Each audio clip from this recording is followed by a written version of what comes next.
Hi, this is Dr. John Zanis in New Bern, North Carolina. I'd like to discuss with you today a question I frequently receive regarding incision placement in breast augmentation. There are 4 different incisions used, but only 3 that are widely accepted. The first is the inframammary fold incision, which is an incision in the crease beneath the breast.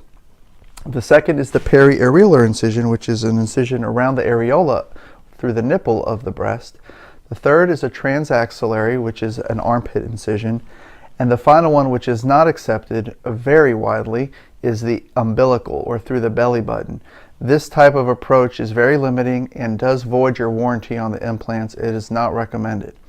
Of the 3 commonly used incisions, I have performed breast augmentation through all of these many times. And through my experience and through years of seeing patients return, I have come to really prefer, of all of them, the inframammary fold incision, and I'll tell you why.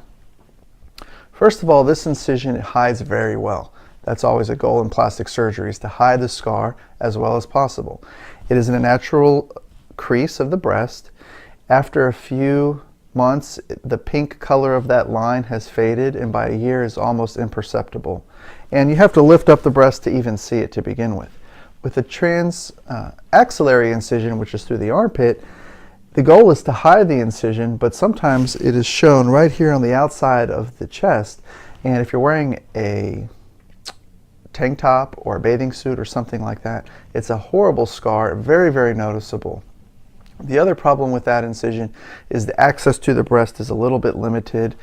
You have some problems with asymmetry, and large implants are hard to place through that incision. Finally, the periareolar incision is a good incision. However, there are 2 drawbacks to it. Number 1, the scar is usually very visible, even if placed perfectly along the transition between the areolar colored skin and the paler skin of the breast.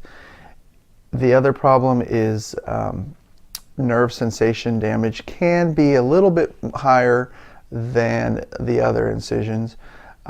But the most recent complication seen with going through this periareolar incision is increased risk for capsular contracture, which is hardening of the implant, because you're traveling through the breast tissue and gland itself.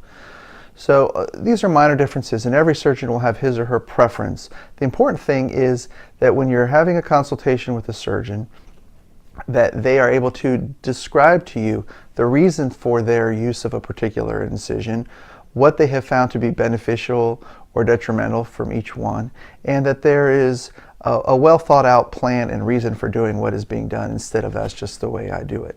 I find all of them are acceptable, but this inframammary fold incision is by far the most concealed and produces the highest level of reproducible, consistently good results in my breast augmentation patients. So hopefully that's been helpful to you. Please call, email with any questions that you might have. Thanks.